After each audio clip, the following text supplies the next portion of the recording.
الماء، پانی کے مسائل. پانی پاک ہے اور پاک کرنے والا ہے، یعنی طہارت کس سے حاصل ہوتی ہے؟ پانی سے. عن ابی ہریرہ رضی اللہ عنہ قال سأل رجل رسول اللہ صلی اللہ علیہ وسلم فقال یا رسول اللہ انا نرکب البحر ونحمل معنا القلیل من الماء فإن تودأنا به عطشنا افنتودأ بماء البحر فقال رسول اللہ صلی اللہ علیہ وسلم هو الطہور ماؤه الحل میتته رواہ احمد و ابو داود والنسائی والترمذی وابن ماجہ. حضرت ابو ہریرہ رضی اللہ تعالیٰ عنہ کہتے ہیں کہ ایک آدمی نے رسول اللہ صلی اللہ علیہ وسلم سے پوچھا، اے اللہ کے رسول صلی اللہ علیہ وسلم، ہم سمندر کا سفر کرتے ہیں تو تھوڑا سا پانی ساتھ لے جاتے ہیں، اگر اس سے وضو کر لیں تو پیاسے رہ جائیں، کیا ہم سمندر کے پانی سے وضو کر لیں؟ آپ نے فرمایا سمندر کا پانی پاک ہے اور اس میں مرا ہوا جانور مچھلی حلال ہے، یعنی جو سمندر کے اندر ہی مر جائے تو وہ استعمال کی جا سکتی. پاک چیز پانی کا رنگ یا ذائقہ یا دونوں بدل دے تب بھی پانی پاک ہی رہتا ہے. ان ام ہانی رضی اللہ عنہا قالت اغتسل رسول اللہ صلی اللہ علیہ وسلم هو ومیمونۃ رضی اللہ عنہا فی قصعۃ فیہا اثر العجین رواہ النسائی. حضرت ام ہانی رضی اللہ تعالی عنہا فرماتی کہ رسول اللہ صلی اللہ علیہ وسلم اور حضرت میمونہ نے ایک ٹب کے پانی سے غسل فرمایا، یعنی جیسے ایک بالٹی سے دونوں نے پانی لیا، پانی میں گندھے ہوئے آٹے کا اثر تھا، یعنی اس ٹب کو دھونے کے لیے اس میں شاید پہلے آٹا گوندا گیا تھا، اس کو دھونے کے لیے اتنا پانی شاید نہ ہو کیونکہ عرب کے اندر خاص طور پہ پانی کم ہوتا. تو بعض اوقات یہ ہے کہ بہت باریکی سے اگر برتن نہیں دھویا گیا اور اس میں پانی پڑ گیا اور اس سے نہانے کی ضرورت پیش آئی تو انسان نہا سکتا ہے، لیکن یہ کس چیز کے اثر سے؟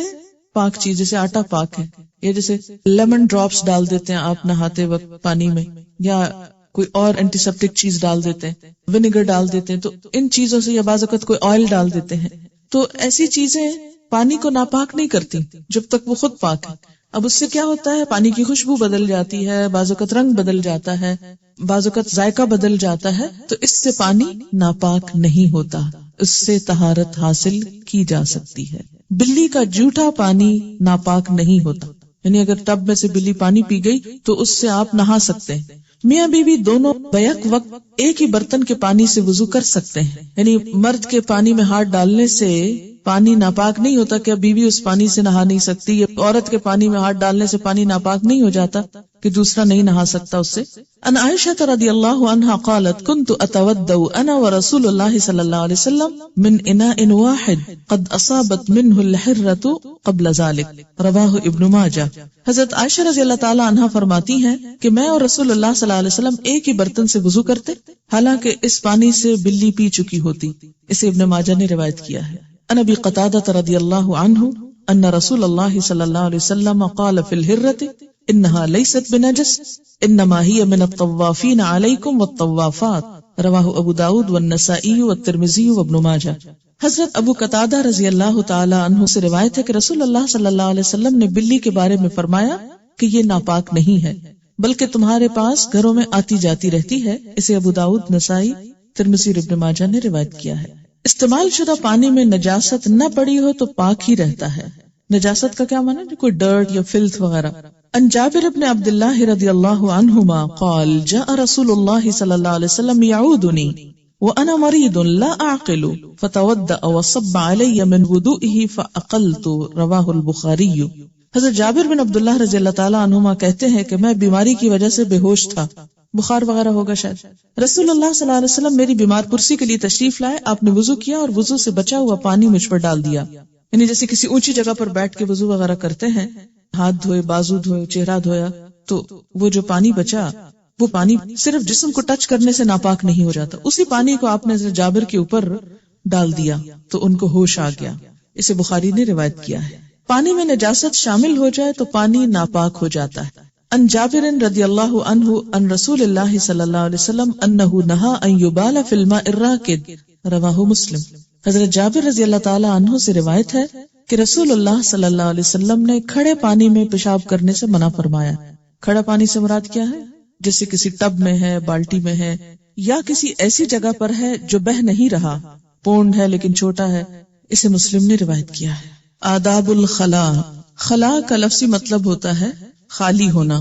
مراد اس سے یہ ہے کہ ایسا وقت جس میں انسان تنہا ہو اور اپنی ضرورت جو ایک فطری ضرورت ہے، کال آف نیچر ہے، اس کو پورا کرے۔ اسلام چونکہ ایک مکمل ضابطۂ حیات ہے، زندگی کے ہر معاملے میں انسان کو رہنمائی دیتا ہے، اس لیے ایسے معاملات میں بھی ایک مسلمان کو تعلیمات دی گئی ہیں۔ اسلام صرف انسان کی پبلک لائف یا لوگوں کے درمیان رہنے کے آداب ہی نہیں سکھاتا، بلکہ اس کے ساتھ ساتھ زندگی میں جو بھی کوئی ضروریات انسان کو پیش آ سکتی ہیں ان سب کے بارے میں بہترین رہنمائی فراہم کرتا ہے۔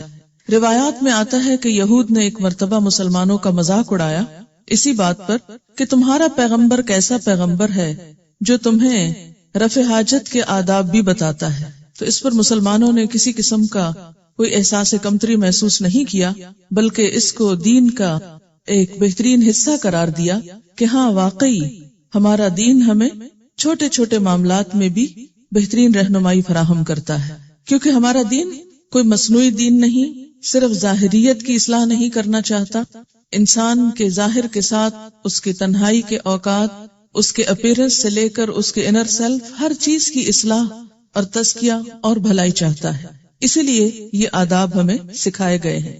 پہلی بات یہ کہ بیت الخلاء میں داخل ہونے اور نکلنے کے وقت دعا پڑھنا چاہیے، یعنی اس موقع پر بھی رب کو نہیں بھولنا چاہیے۔ ٹوائلٹ میں جاتے ہوئے کیا پڑھا جائے؟ ان انس رضی اللہ عنہ قال کان رسول اللہ صلی اللہ علیہ وسلم اذا دخل الخلاء یقول اللہم انی اعوذ بک من الخبث والخبائث، متفق علیہ۔ حضرت انس رضی اللہ تعالی عنہ فرماتے ہیں کہ رسول اللہ صلی اللہ علیہ وسلم جب بیت الخلاء میں داخل ہوتے تو فرماتے اللہم انی اعوذ بک من الخبث والخبائث، یا اللہ میں ناپاک جنوں اور جننیوں سے تیری پناہ مانگتا ہوں۔ اسے بخاری اور مسلم نے روایت کیا ہے۔ یاد رکھیے کہ گزشتہ زمانے میں لوگوں کے گھروں کے اندر ایسے انتظامات نہیں تھے۔ ایسی ضرورت پوری کرنے کے لیے لوگ عموماً گھر سے باہر دور خالی جگہ پر خلا میں چلے جاتے، جہاں دور دور تک کوئی نظر نہ آتا، ویرانہ جگہ ہوتی، اور ویرانہ ہونے کی وجہ سے بھی بسا اوقات اس بات کا خدشہ ہوتا کہ جن یا مؤنث جن یعنی جننیاں انسان پر حملہ آور نہ ہو۔ کیوں؟ اس لیے کہ ایسے موقع پر یعنی شیطان جو ہے وہ گندگی کو پسند کرتا ہے، عموماً جنوں کا ٹھکانہ ویرانوں میں ہوتا ہے، تو اس بات کا خطرہ تھا کہ وہ انسان کو نقصان نہ دے۔ ہم دیکھتے ہیں کہ دور جاہلیت میں عرب ایسی جگہوں پر جنوں کی پناہ مانگتے تھے کہ ہم جن کی پناہ میں آتے ہیں، جبکہ اللہ کے سوا کسی کی پناہ طلب کرنا درست نہیں۔ اس لیے آپ صلی اللہ علیہ وسلم نے کیا سکھایا کہ میں پناہ مانگتا ہوں اللہ کی تمام جنات سے کہ وہ اس موقع پر نقصان نہ دیں۔ یہاں یہ بات ذہن میں رہے کہ جنات صرف ویرانوں میں یا خالی جگہوں میں، بے آباد جگہوں میں ہی نہیں ہوتے، وہ ناپاک اور نجس جگہوں پر بھی ہوتے ہیں۔ اس لیے خواہ ٹوائلٹ گھر کے اندر ہو، پھر بھی یہ دعا پڑھنا مسنون ہے۔ ان عائشہ رضی اللہ عنہا ان النبی صلی اللہ علیہ وسلم کان اذا خرج من الغائط قال غفرانک، رواہ احمد و ابو داود والنسائی والترمذی وابن ماجہ۔ حضرت عائشہ رضی اللہ تعالی عنہا سے روایت ہے کہ نبی اکرم صلی اللہ علیہ وسلم جب بیت الخلاء سے باہر آتے تو غفرانکا، یا اللہ میں تیری بخشش چاہتا ہوں فرماتے۔ اسے احمد، ابو داؤد، نسائی، ترمذی اور ابن ماجہ نے روایت کیا ہے۔ سوال یہ پیدا ہوتا ہے کہ اس میں آخر کیا حکمت تھی کہ باہر آتے ہوئے انسان پھر دعا مانگے؟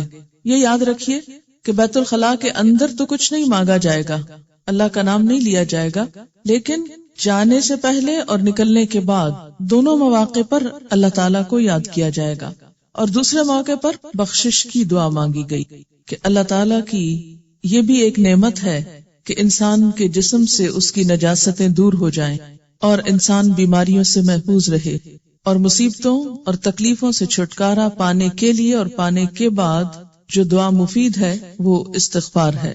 بیت الخلاء میں اللہ تعالیٰ کے نام والی کوئی چیز ساتھ نہیں لے جانی چاہیے۔ ان انس بن مالک رضی اللہ عنہ قال کان رسول اللہ صلی اللہ علیہ وسلم اذا دخل الخلاء وضع خاتمہ، رواہ الترمذی والنسائی وابن ماجہ۔ حضرت انس بن مالک رضی اللہ تعالی عنہ فرماتے ہیں کہ رسول اللہ صلی اللہ علیہ وسلم جب بیت الخلاء میں جانے کا ارادہ فرماتے تو اپنی انگوٹھی جس پر محمد رسول اللہ تحریر تھا اتار دیا کرتے تھے۔ وضع کا لفظ جس کا مطلب ہے رکھ دیا کرتے تھے کہیں اور۔ تو اس سے کیا پتہ چلتا ہے کہ اگر گلے میں کوئی ایسا لاکٹ ہو جس پر آیت الکرسی یا قرآن کی کوئی آیت یا اللہ کا لفظ لکھا ہوا ہو تو اس لاکٹ کو پہن کر، یا اگر انگوٹھی میں کوئی ایسی چیز کندہ ہو یا کوئی بھی ایسے اوراق یا کاغذ جس پہ اللہ کا نام لکھا ہو، ان کو بھی جیب وغیرہ میں رکھ کر اس کام کے لیے نہیں جانا چاہیے، کیونکہ یہ شاعر اللہ کی بے ادبی کے مترادف ہے۔ کھلے میدان میں رفع حاجت کے وقت منہ یا پیٹھ قبلہ کی طرف نہیں کرنی چاہیے، البتہ طہارت خانے کے اندر یا دیوار کی اوٹ میں ایسا کیا جا سکتا ہے۔ عن ابی ہریرہ رضی اللہ عنہ عن رسول اللہ صلی اللہ علیہ وسلم قال اذا جلس احدکم علی حاجۃ فلا يستقبلن القبلة ولا يستدبرها، رواہ مسلم۔ حضرت ابو ہریرہ رضی اللہ عنہ سے روایت ہے کہ رسول اللہ صلی اللہ علیہ وسلم نے فرمایا، جب کوئی آدمی رفع حاجت کے لیے بیٹھے تو منہ یا پیٹھ قبلے کی طرف نہ کرے، یعنی قبلہ نہ سامنے ہو نہ پیچھے ہو۔ اسے مسلم نے روایت کیا ہے۔ لیکن دوسری روایت دیکھیے، عن ابن عمر رضی اللہ عنہما قال رقیت علی بیت اختی حفصہ فرأیت رسول اللہ صلی اللہ علیہ وسلم قائدا لحاجته مستقبل الشام مستدبر القبلة، رواہ مسلم۔ حضرت عبداللہ بن عمر رضی اللہ تعالی عنہما فرماتے ہیں کہ میں اپنی بہن ام المؤمنین حضرت حفصہ رضی اللہ تعالی عنہا کے گھر کی چھت پر چڑھا تو میں نے رسول اللہ صلی اللہ علیہ وسلم کو چھت پر رفع حاجت کے لیے بیٹھے ہوئے دیکھا۔ آپ صلی اللہ علیہ وسلم کا منہ شام کی طرف اور پیٹھ قبلے کی طرف تھی۔ اسے مسلم نے روایت کیا ہے۔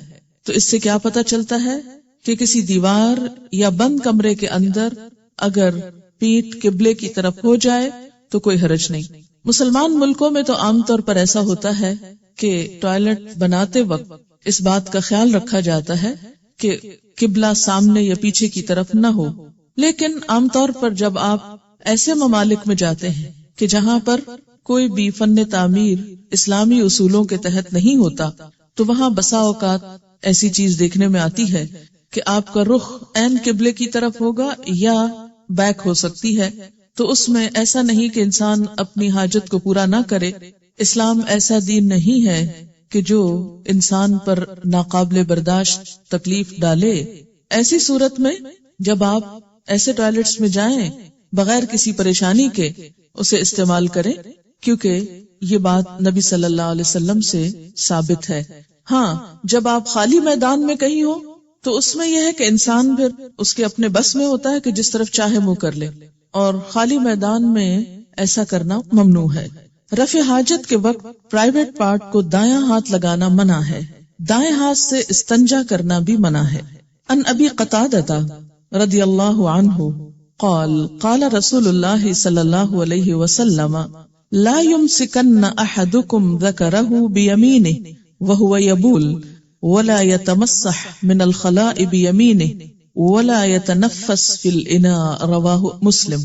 حضرت ابو قتادہ رضی اللہ تعالی عنہ کہتے ہیں کہ رسول اللہ صلی اللہ علیہ وسلم نے فرمایا، پیشاب کرتے وقت کوئی آدمی پیشاب کی جگہ کو دائیں ہاتھ سے نہ چھوئے، نہ ہی دائیں ہاتھ سے استنجا کرے، نہ ہی کوئی چیز پیتے وقت برتن میں پھونک مارے۔ اسے مسلم نے روایت کیا۔ سوال یہ پیدا ہوتا ہے کہ ایسا کرنے سے کیوں منع کیا گیا؟ اسلام میں ہر چیز کا ادب سکھایا گیا ہے، اور ایک بنیادی ادب کیا ہے کہ سب اچھے کام، صاف ستھرے کام دائیں ہاتھ سے کیے جائیں، اور نجس کام یا جن چیزوں میں ناپاکی ہے وہ بائیں ہاتھ سے کیے جائیں۔ مثلا اگر آپ کو ناک صاف کرنا ہے تو بایاں ہاتھ استعمال کریں۔ استنجا کرنا ہے، اور استنجا کا مطلب کیا ہے کہ اپنے آپ کو واش کرنا ہے رفع حاجت کے بعد، تو بائیں ہاتھ سے نجاست دور کریں۔ اسی طرح کھانے میں پھونک نہیں مارے۔ یہ تو آج ہم کو پتا چلا کہ انسان کی پھونک میں کاربن ڈائی آکسائڈ ہے جو ایک زہریلی گیس ہے اور نقصان دہ ہے صحت کے لیے، اس لیے اس کو نہیں پھونکنا چاہیے. لیکن 1400 سال پہلے یہ ادب سکھا دیا گیا کہ کھانے کے اندر مت پھونکو. بہت سے لوگ مسلمان ہوتے ہوئے ان آداب کو ملحوظ نہیں رکھتے اور اسلام کا حسن ختم ہو کر رہ جاتا ہے جو دراصل انسان کی شخصیت میں جھلکتا ہے. کیا گرم چائے ہے تو پھونکے مار مار کے پی رہے ہیں، نوالے کو ٹھنڈا کرنا ہے تو منہ سے ٹھنڈا کر رہے ہیں. یہ حرکتیں کسی مسلمان کی نہیں ہو سکتی. ہمیں خود بھی ان چیزوں سے بچنا چاہیے اور اپنے بچوں کو بھی یہ ادب سکھانا چاہیے. طہارت دائیں طرف سے شروع کرنی چاہیے. ان عائشہ رضی اللہ عنہا قالت ان كان رسول اللہ صلی اللہ علیہ وسلم ليحب التيمن في طهوره اذا تطهر وفي ترجله اذا ترجل وفي انتعاله اذا انتعل. رواہ مسلم. حضرت عائشہ رضی اللہ تعالی عنہا فرماتی ہیں کہ رسول اللہ صلی اللہ علیہ وسلم طہارت کرنے، کنگھا کرنے، جوتا پہننے میں دائیں طرف سے آغاز پسند فرمایا کرتے تھے. اسے مسلم نے روایت کیا ہے. کان رسول اللہ صلی اللہ علیہ وسلم لا يحب التيمن في طهوره اذا تطهر وفي ترجله اذا ترجل وفي انتعاله اذا انتعل. رواہ مسلم. طہارت کرنے میں جیسے ہاتھ دھو رہے ہیں تو پہلے دایاں ہاتھ، مثلاً آپ برش کر رہے ہیں تو پہلے دائیں طرف کے دانتوں کو صاف کیا جائے، کنگھی کر رہے ہیں تو پہلے دائیں طرف کے بال جو ہیں ان کو سیدھا کیا جائے. اسی طرح جوتا پہن رہے ہیں تو پہلے دایاں جوتا پہنا جائے. کرنے کو یہ چھوٹے چھوٹے کام ہیں لیکن یہی ایک مسلمان کی شناخت بن جاتے ہیں. راستے اور سائے کی جگہ میں رفع حاجت کرنا منع ہے. عن ابی ہریرہ رضی اللہ عنہ ان رسول اللہ صلی اللہ علیہ وسلم قال اتقوا اللاعنین قالوا وما اللاعنان یا رسول اللہ قال الذي يتخلى في طريق الناس او في ظلهم. رواہ مسلم. حضرت ابو ہریرہ رضی اللہ تعالی عنہ سے روایت ہے کہ رسول اللہ صلی اللہ علیہ وسلم نے فرمایا لوگو لعنت کے دو کاموں سے بچو. صحابہ کرام نے عرض کیا یا رسول اللہ صلی اللہ علیہ وسلم لعنت کے وہ دو کام کون سے ہیں؟ آپ نے فرمایا لوگوں کی گزرگاہ اور سایہ دار جگہ پر رفع حاجت کرنا. اسے مسلم نے روایت کیا ہے. اس کو لعنت کے کام کیوں کہا گیا؟ اس لیے کہ جب کوئی شخص ایسا اذیت دینے والا کام کرے گا تو لوگوں کی بد دعا لے گا، لوگوں کو ستائے گا اور ان کے دل کی آہ لے گا. اور ایسا شخص جو لوگوں کو ستانے اور تکلیف دینے کا سبب بنے، خود اس پر پھر رحمت کہاں سے ہو سکتی؟ لعنت کا مطلب کیا ہے؟ رحمت سے محرومی. کبھی بھی کسی گزرگاہ میں، گزرنے کی جگہ پر اور سایہ دار جگہ پر جو لوگوں کے بیٹھنے، آرام کرنے یا سکون لینے کی ہو، یا اس کے علاوہ کوئی بھی اور جگہ جو دوسروں کے سامنے ہو، یعنی جہاں لوگوں کی نظر پڑتی. اگر اس چیز کو سامنے رکھ کر دیکھا جائے تو آپ دیکھیں کہ ہمارے ہاں جو گلیوں بازاروں میں لوگ بیٹھ کر سر عام ایسے کام کر رہے ہوتے ہیں، وہ کس قدر ناپسندیدہ ہے. اس سے پتہ چلتا ہے کہ ہم کہنے کو تو مسلمان ہیں لیکن اسلامی اخلاق و آداب سے دور دور کا واسطہ نہیں، اس لیے کہ سکھائی نہیں گئی. ایسی باتیں تو ویسے ہی کوئی نہیں کرتا کہ یہ شرم و حیا کی باتیں. راستوں پہ بیٹھنا تو شاید حیا ہے اور اس سے منع کرنا شرم و حیا کے خلاف ہے، کیونکہ سب ویلیوز پلٹ گئی. جس چیز کو حیا کہا جانا چاہیے تھا وہاں حیا کا نام نہیں. اور آپ دیکھیے کہ جب راستوں میں ایسا کام ہوتا ہے تو کوئی بھی شخص اس کے بعد جب گزرتا ہے تو کتنا تکلیف دہ ہو جاتا ہے ایسے راستے سے گزرنا بھی جس میں نجاست ہو. استنجا کرنے کے لیے مٹی کے کم از کم 3 ڈھیلے یا پانی استعمال کرنا چاہیے. یعنی اگر کوئی شخص ایسی جگہ پر ہو جہاں پانی نہ ہو اور صرف مٹی ہو تو مٹی چونکہ پاک کرنے والی ہے، اس سے صفائی کر لی جائے تو وہ پاکی کا کام دے گی، یعنی انسان اس کے بعد نماز وغیرہ پڑھ سکتا ہے. لیکن پانی کا استعمال پسندیدہ ہے. قرآن پاک میں خاص طور پر اہل قباء کی جو تعریف کی گئی وہ اسی وجہ سے تھی کہ وہ اپنی طہارت میں پانی استعمال کرتے تھے. لیکن اگر مٹی استعمال کی جائے تو صرف ایک دفعہ پونچھنا کافی نہیں، مٹی کے ڈھیلے سے اس کے لیے 3 دفعہ ضروری ہے تاکہ نجاست کا کوئی اثر باقی نہ رہے. گوبر اور ہڈی سے استنجا کرنا منع ہے. عن انس رضی اللہ عنہ قال كان رسول اللہ صلی اللہ علیہ وسلم يدخل الخلاء فأحمل انا وغلام نحوی اداوة من ماء وعنزة فيستنجي بالماء متفق علیہ۔ حضرت انس رضی اللہ تعالی عنہ فرماتے ہیں کہ رسول اللہ صلی اللہ علیہ وسلم جب قضاء حاجت کے لیے تشریف لے جاتے تو میں اور میری عمر کا ایک دوسرا لڑکا پانی کا لوٹا اور برچھی اٹھا کر آپ کے ساتھ جاتے۔ رسول اللہ صلی اللہ علیہ وسلم رفع حاجت کے بعد پانی سے طہارت حاصل کرتے۔ اسے بخاری اور مسلم نے روایت کیا ہے۔ یہاں سے 3 چیزیں پتہ چلتی ہیں۔ نمبر 1 یہ کہ آپ جب تشریف لے جاتے تو بچے آپ کی خدمت کے لیے جاتے۔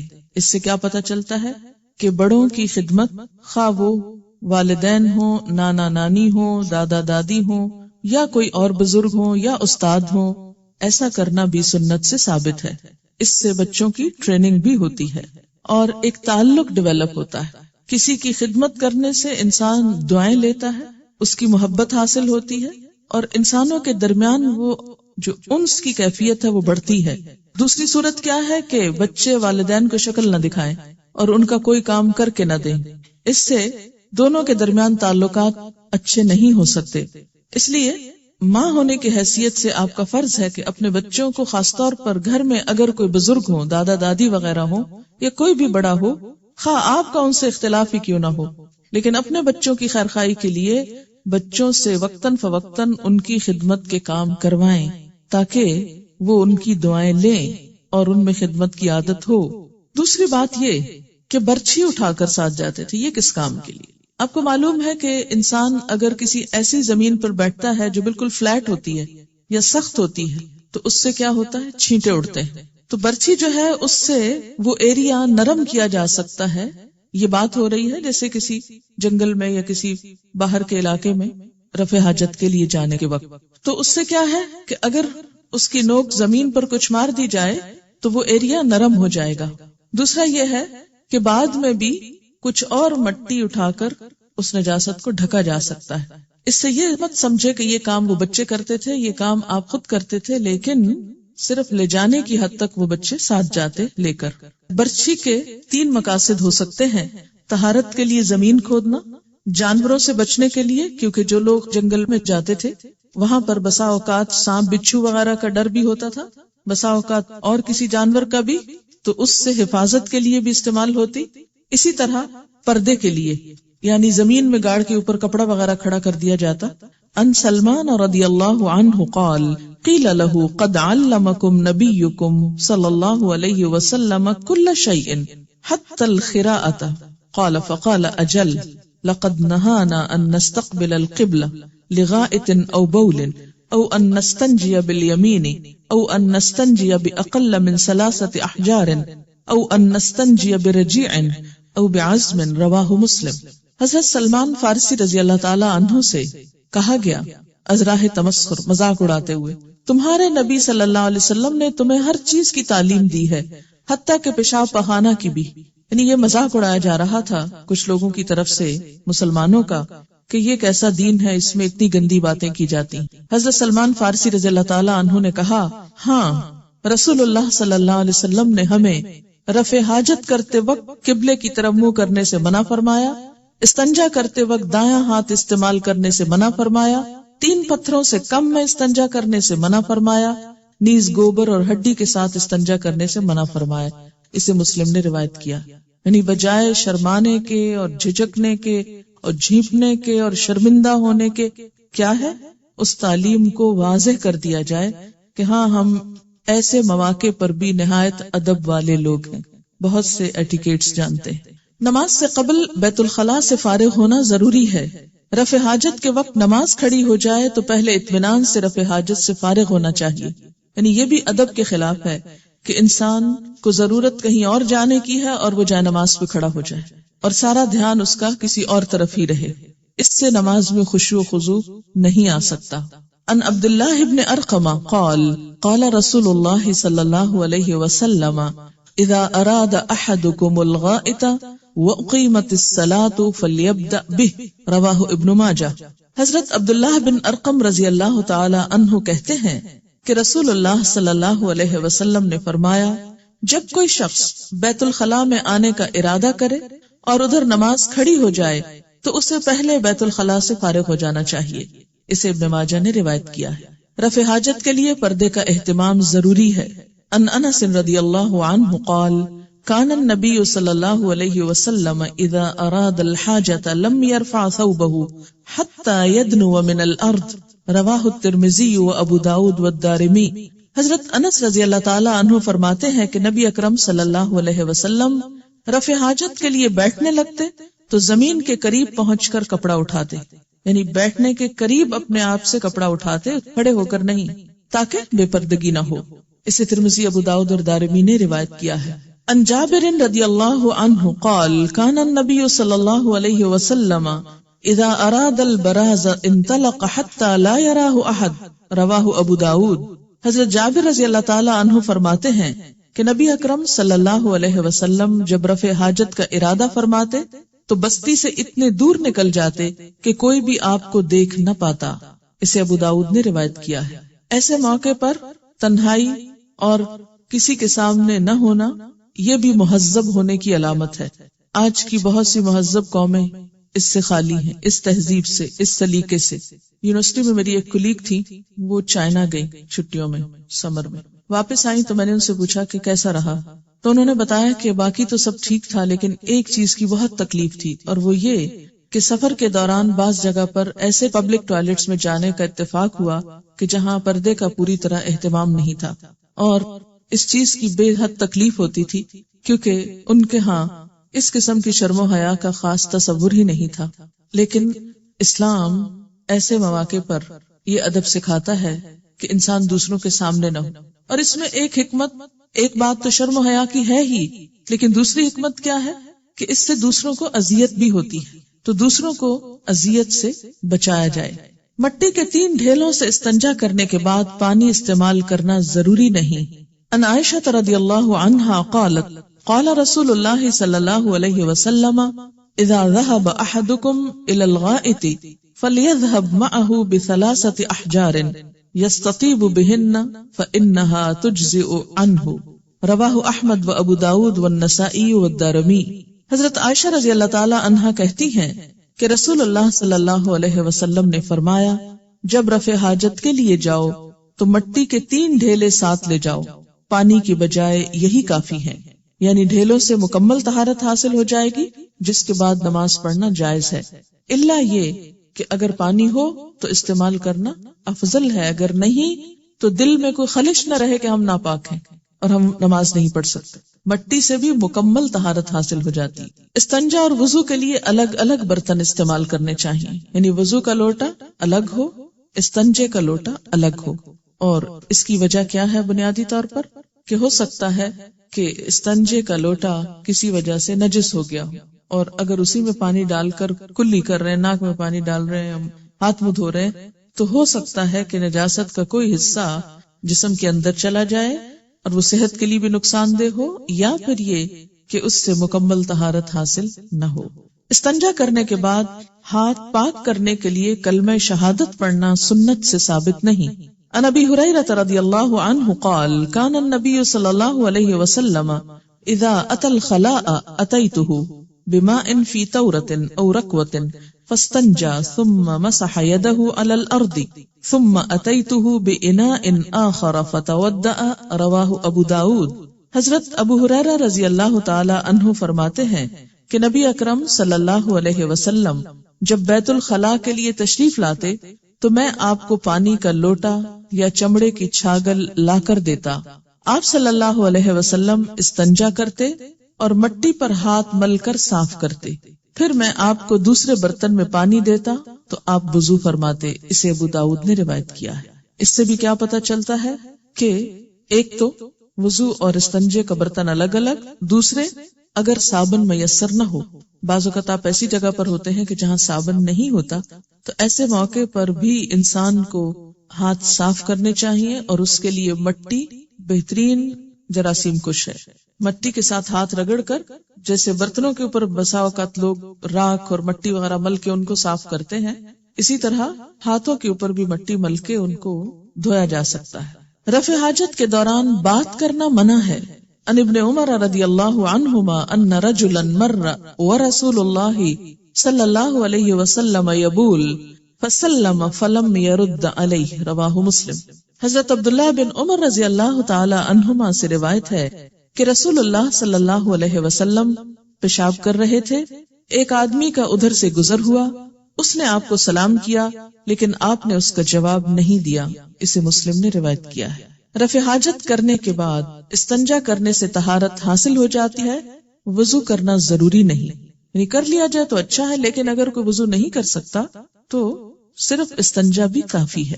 ان ابن عباس رضی اللہ عنہما یقول كنا عند النبي صلی اللہ علیہ وسلم فجاء من الغائط وأتي بطعام فقيل له الا تتوضأ قال لما للصلاة، رواہ مسلم۔ حضرت عبداللہ بن عباس رضی اللہ تعالی عنہما فرماتے ہیں کہ ہم نبی اکرم صلی اللہ علیہ وسلم کے پاس تھے، آپ رفع حاجت کے بعد تشریف لائے تو کھانا لایا گیا، عرض کیا گیا آپ کھانے سے پہلے وضو نہیں فرمائیں گے؟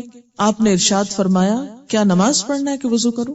اسے مسلم نے روایت کیا ہے، اور اس سے کتنی آسانی ہو گئی، ورنہ اگر استنجا کے بعد وضو بھی لازم ہوتا تو لوگ کتنی مشقت میں پڑ جاتے۔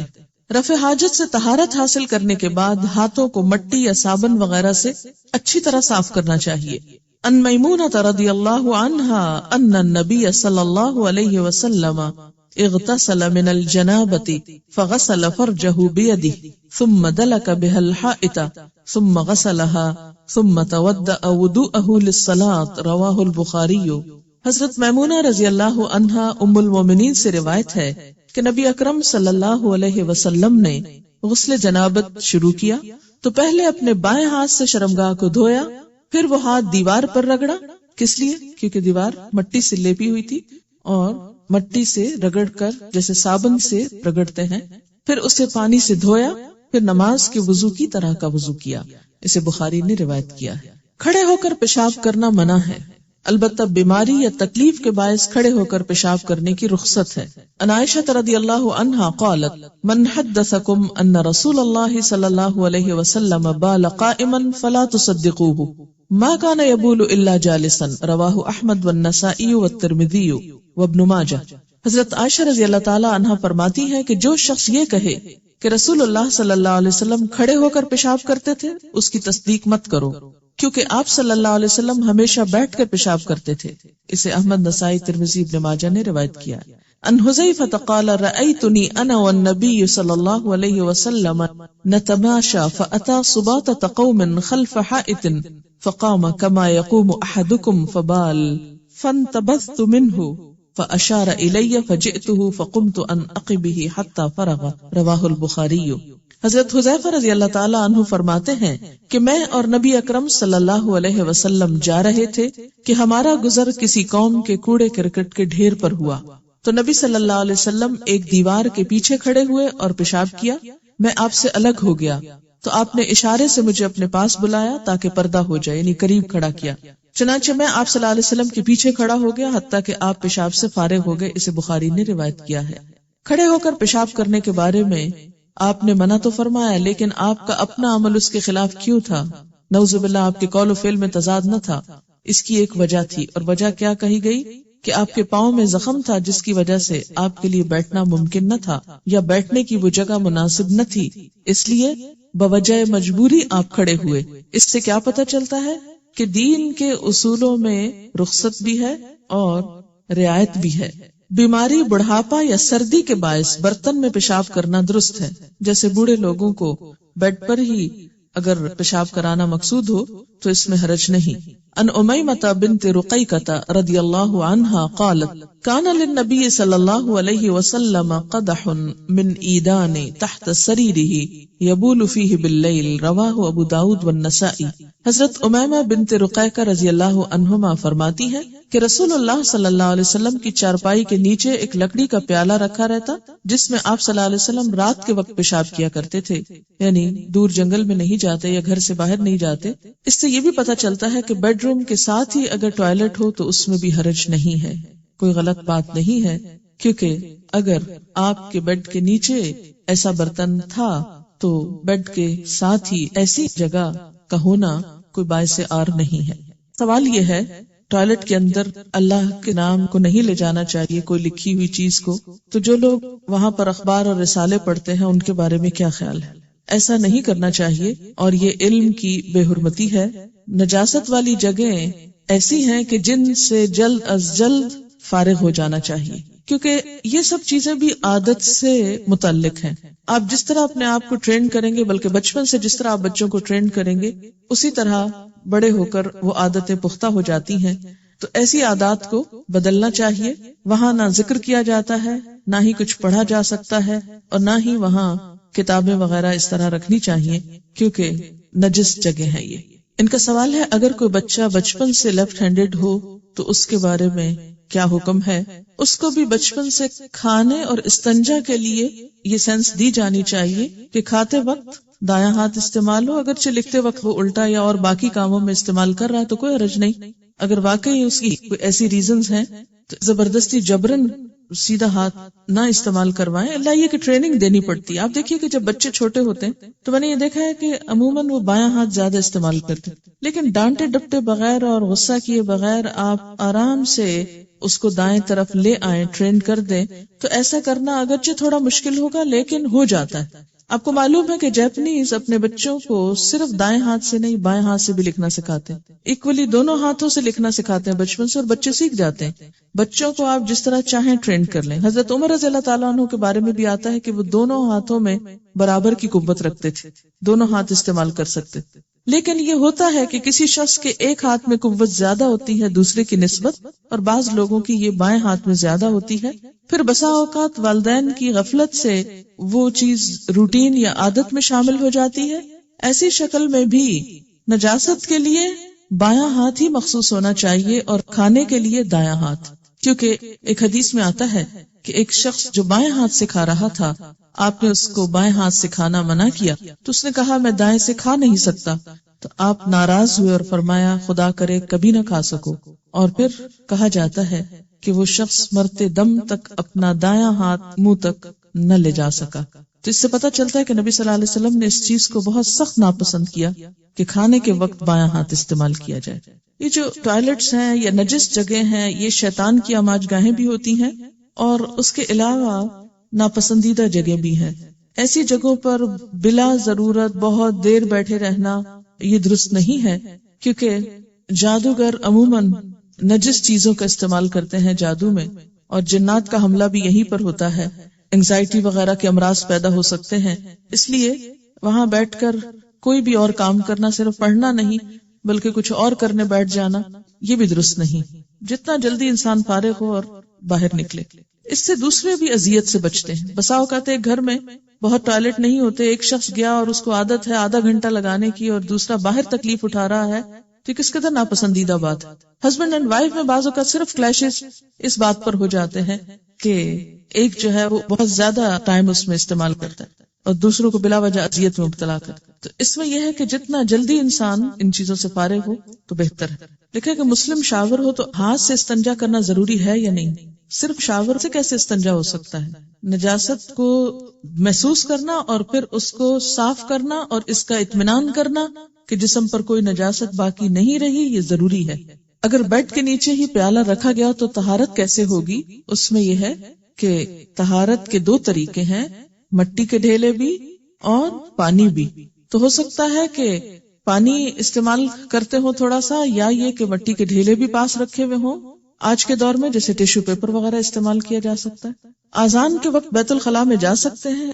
دیکھیے کہ بیت الخلاء میں ضرورت کے وقت ہی جا سکتے ہیں، اور اگر ضرورت پیش آ گئی ہے تو اس سے کوئی فرق نہیں پڑتا کہ اذان ہو رہی ہے یا کسی مسجد میں درود شریف پڑھا جا رہا ہے یا کہیں تلاوت ہو رہی ہے، کوئی بھی چیز بیت الخلاء میں جانے کو مانے نہیں ہے۔ بس یہ ہے کہ وہاں آپ ساتھ اس کا جواب نہیں دیں گے، یعنی اذان کا جواب وہاں نہیں دیں گے، جیسے سلام کا جواب آپ نے نہیں دیا تو اذان کا جواب بھی نہیں دیں گے۔ ٹھیک ہے، انہوں نے سوال کیا ہے کہ اس کی لاجک کیا ہے کہ وہاں بات کرنا منع ہے۔ پہلی بات تو یہ ہے کہ دین کی بہت سی چیزوں میں اگر لاجک سمجھ نہ بھی آئے تو حکم پر عمل کرنا ضروری ہے، لیکن یہ کہ مسلمان ہونے کی حیثیت سے کوئی حرج بھی نہیں کہ انسان مختلف احکامات کی حکمت جاننے کی کوشش کرے۔ آپ دیکھیے کہ سلام کا جواب دینا منع، اذان کا جواب دینا منع، کوئی پڑھنے کی چیز لے جانا منع، یہ سب چیزیں کیا بتاتی ہیں کہ صرف کام سے جاؤ اور کام کے بعد واپس آؤ اور وہاں گھر بنا کے مت بیٹھ جاؤ۔ ہاں، مومن پاکیزگی کو پسند کرتا ہے، گندی جگہوں سے اس کو کوئی دلچسپی نہیں ہوتی۔ اذا مروا باللغو مروا کراما۔ ہم واش روم کے اندر ہی وضو بھی کرتے ہیں، تو کیا وضو شروع کرتے وقت بسم اللہ اور دیگر دعائیں پڑھ سکتے ہیں؟ منہ ہلائے بغیر دل کے اندر ہی دعا پڑھ لیں۔ اس میں ایسا ہے کہ آج کل کے جو واش رومز ہیں جن میں کوئی نجاست سامنے نہیں ہوتی اور سب کچھ پانی سے بہا دیا جاتا ہے، تو جب نجاست باقی نہیں رہتی تو باقی اگر اس جگہ کو نہانے کے لیے استعمال کیا جا رہا ہے جو وضو کے لیے استعمال کی جا رہی ہے، اور وضو سے پہلے اگر دعا پڑھی جا رہی ہے اور بعد میں، تو اس میں حرج نہیں ہے۔ ہاں، اگر نجاست وہاں موجود ہے کسی بھی طرح تو اس صورت میں آپ نہیں پڑھیں گے، کیونکہ اللہ کا نام پاکیزہ ہے اور پاکیزہ جگہ پر ہی لینا چاہیے۔ انہوں نے ایک دو حکمت اور بھی بیان کی ہے، اور وہ یہ کہ انسان کے جسم سے جو فاسد مادے نکلتے ہیں اس میں مختلف قسم کے ہارمفل بیکٹیریا شامل ہوتے ہیں۔ اگر انسان ایسی جگہوں پر بہت دیر بیٹھا رہتا ہے تو اس بات کا احتمال ہے کہ ہوا کے ساتھ وہ بیکٹیریا اور وائرسز شامل ہو کر دوبارہ انسان کی ناک کے راستے انسان کے جسم میں جائیں اور اس کو تکلیف دیں۔ دوسرا یہ کہ پیشاب کے اندر ایسڈ بھی ہوتا ہے، اور وہ جب جسم کو بہت دیر تک لگا رہتا ہے اور اس کو دھویا نہیں جاتا تو وہ بھی بیماری اور تکلیف کا سبب بنتا ہے۔ تو اس لیے کیا حکم ہے کہ ایسی اذیتوں سے، نجاستوں سے فارغ ہو کر اپنے آپ کو پاک کرو، صاف کرو اور فوراً وہاں سے ہٹ جاؤ۔ پھر آپ دیکھیے کہ مسلمان کو زیادہ دیر تک تنہائی میں بھی ننگے بیٹھنے سے منع کیا گیا ہے۔ واش رومز میں الماریاں اور ڈریسنگ کا سامان بھی ہوتا ہے، بچے بھی جاتے ہیں، ان کو تیار کرتے وقت باتیں بھی ہو جاتی، تو کیا یہ غلط ہے؟ جیسے کہ پہلے میں نے عرض کیا کہ اگر ٹوائلٹ صاف ہے، آپ نے ڈھک دیا اس کو، سیٹ اوپر ڈال دی اور اس کے بعد آپ باقی کام وہاں کر رہے ہیں، تو وہ اب کیا ہو گیا، ایک عام کمرے کی طرح ہی ہو گئی۔ بالکل ایسے جیسے آپ صلی اللہ علیہ وسلم کے بیڈ کے نیچے پاٹ تھا، تو اگر وہ پاٹ اٹھا لیا جاتا ہے تو وہ ایک عام بیڈ روم کی طرح ہو جاتا ہے۔ اسی طرح اگر نجاست ختم ہو جاتی، وہاں سے بالکل صاف کر دی جاتی ہے، ایگزاسٹ چل رہا ہے، کسی قسم کی کوئی بھی وہاں گندی چیز نہ اسمیل کی شکل میں ہے نہ کسی اور شکل میں، تو اسی جگہ کو دوسری چیزوں کے رکھنے، اٹھانے اور بات کرنے کے لیے استعمال کیا جا سکتا ہے۔ کہتے ہیں کہ بعض اوقات بیت الخلاء میں بھی بے دھیانی میں ذکر میں زبان چلتی جاتی ہے، تو ایسا کیا کیا جائے؟ جو کام بے دھیانی میں ہو جائے وہ تو اللہ تعالیٰ معاف کر دیتے ہیں، اور شیطان بھی عام طور پر ذکر بھلواتا ہے اور وہاں زیادہ یاد کرواتا ہے، شاید انسان تنہا ہوتا ہے۔ اگر بیت الخلاء کے اندر اللہ کا نام نہیں لینا چاہیے تو کیا کپڑے اتارتے وقت بسم اللہ پڑھی جائے گی؟ اتارنے سے پہلے پڑھی جائے گی۔ اور کپڑوں کا بھی حکم یہی ہے کہ بہت دیر اتار کر بغیر لباس کے نہ بیٹھا جائے۔ گوبر اور ہڈی کے استعمال کی ممانعت کیوں کہی گئی؟ ان دونوں میں جذب کی صلاحیت نہیں ہوتی۔ گوبر کو ایندھن کے طور پر استعمال کیا جاتا ہے، اکثر ان میں کیڑے پڑ جاتے ہیں جو نقصان دہ ہو سکتے ہیں اور وہ جسم کے اندر بھی جا سکتے ہیں۔ اسی طرح یہ کہ ہڈی کے بارے میں آپ صلی اللہ علیہ وسلم نے فرمایا کہ وہ تمہارے جن بھائیوں کی غذا ہے، یعنی انسان جیسے گوشت کھا کے ہڈی پھینک دیتا ہے تو جنات اس کو بطور غذا استعمال کرتے ہیں، تو اس کو ناپاک نہیں کرنا چاہیے۔ پبلک ٹوائلٹس میں عام طور پر باہر کے ملکوں میں پانی نہیں ہوتا، تو پھر کیا کیا جائے؟ اس کے 2-3 طریقے ہیں۔ ایک تو یہ کہ پیپسی کا کین وغیرہ جو ہوتا ہے یہ عام طور پر خالی مل بھی جاتا ہے، یا یہ کہ عموماً کوئی بھی سافٹ ڈرنک پینے کے بعد انسان اس کو تھوڑا سنبھال لے اور بیٹھنے سے پہلے کچھ نہ کچھ پانی ساتھ لے جائے، اس سے وہ باہر گرنے کا بھی اندیشہ نہیں ہوتا۔ اس سے پہلے ٹیشو سے اپنے آپ کو اچھی طرح صاف کر لے اور پھر واش کر لے۔ لیکن اگر کہیں کچھ بھی نہ ہو تو خالی ٹیشو سے بھی اگر ساری نجاست جذب ہو گئی ہے تو ٹھیک ہے، لیکن یاد رکھیے کہ ٹیشو کی ساخت اور صلاحیت اور مٹی میں فرق ہے۔ مٹی مکمل طور پہ پاک کر دیتی جبکہ ٹیشو مکمل طور پہ پاک نہیں کرتا، اس سے پھر بھی جسم کے اندر کچھ نہ کچھ چیزیں رہ جاتی، یعنی پہلے بھی آپ کو بتایا گیا تھا کہ مٹی کے اندر کچھ ایسے بیکٹیریاز ہوتے ہیں کہ جو اس نجاست کو ختم کرنے کا سبب بنتے ہیں۔ تیمم کے اندر یہ حکمت بتائی گئی تھی، آپ ایکٹینومائسیٹس مٹی کے اندر ہوتے ہیں جو نجاست کو صاف کرنے کا سبب بنتے ہیں، لیکن ٹیشو پیپر کے اندر ایسی چیز نہیں ہوتی، اس لیے ان دونوں کی ماہیت میں فرق ہے۔ اگرچہ بوقت ضرورت جب کچھ اور میسر نہیں اور صرف ٹیشو ہے تو صاف کر لیجئے اور نماز نہیں چھوڑیے، نماز پڑھ لیجئے، آپ نماز ہو جائے گی، کیونکہ یہ رخصت ہے کہ اگر کسی شخص کے پاس دوسرا لباس نہیں اور ایک ہی لباس ہے اور وہ نجس ہے اور سخت مجبوری ہے تو وہ نماز نہیں چھوڑے گا، وہ اس لباس میں بھی نماز پڑھے گا۔ ان کا سوال یہ ہے کہ اگر پیالہ خالی چھوڑ دیا جائے اور اس سے پورے کمرے میں جرمز پھیل جائیں گے تو یہ ہے کہ پیالہ ڈھکا بھی تو جا سکتا ہے نا، ٹھیک ہے؟ یعنی آپ صلی اللہ علیہ وسلم کے اندر جتنی طہارت اور پاکیزگی تھی وہ شاید دنیا کے کسی اور انسان کے اندر ہو۔ قرآن پاک میں آپ صلی اللہ علیہ وسلم کو مخاطب کر کے فرمایا گیا وَالرُّجْزَ فَاهْجُرْ، گندگی کو چھوڑ دیجیے۔ اگر فجر کی نماز میں آنکھ ذرا دیر سے کھلے کہ نماز کا وقت نکلا جا رہا ہے اور واش روم بھی جانا ضروری ہے، اور واش روم میں دیر لگنے کا احتمال بھی ہے، نماز کا ٹائم نکل جائے اور واش روم سے فارغ نہ ہو تو صرف جلدی میں وضو کر کے نماز پڑھنے کھڑے ہو جائیں، تو پھر کیا ایسا کرنا درست ہے؟ دیکھ لیجئے، اگر قابل برداشت ہے تو درست ہے، اور اگر آپ سمجھیں کہ آپ نماز میں نجس ہو جائیں گے تو پھر ایسی صورت میں اپنے اوپر ناروا بوجھ نہ ڈالیے اور آئندہ سے رات کو جلدی سوئیے تاکہ صبح آنکھ جلدی کھلے۔ کچھ لوگوں کو فون پر بھی بات کرنے کی عادت ہوتی ہے، واش رومز میں وہ کارڈلیس ساتھ لے جاتے ہیں، ایسا کرنا ناپسندیدہ ہے۔ میں نہاتے وقت پہلے میوزک سنا کرتی تھی، کیا اب اسماء الحسنی سن سکتی ہوں؟ نہیں، کچھ بھی نہیں سنیں گی آپ، بس اپنا کام ختم کریں گی اور جلدی باہر آئیں گی۔ کموڈ کے استعمال میں کوئی حرج نہیں ہے، کہیں ایسا منع نہیں کیا گیا، یہ ہے کہ صرف نجاست سے بچنا ضروری ہے، خواہ کموڈ ہو یا دوسرا WC ہو۔ گلے میں خانہ کعبہ کا لاکٹ پہن کر جایا جا سکتا ہے۔ آپ کو پتا ہے کہ خانہ کعبہ بھی شاعر اللہ میں سے ہے نا، اس کا احترام بھی ضروری ہے، تو ایسے لاکٹ صرف زینت کے مواقع پر پہنی اور باقی اوقات میں اتار دیجیے۔ رفع حاجت کے لیے پردے کا اہتمام ضروری ہے، اس کی دو حکمتیں ہو سکتی ہیں، ایک تو حیا کا تقاضا، دوسرے انسان اور جانور کا فرق بھی۔ جانوروں میں سے بھی بعض ہر جگہ نجاست نہیں بکھیرتے، بہت سمجھدار ہوتے ہیں، لیکن کچھ پرندے وغیرہ یہ نہیں دیکھتے کسی کا سر ہے یا کپڑا ہے یا کیا ہے، وہ شروع ہو جاتے ہیں۔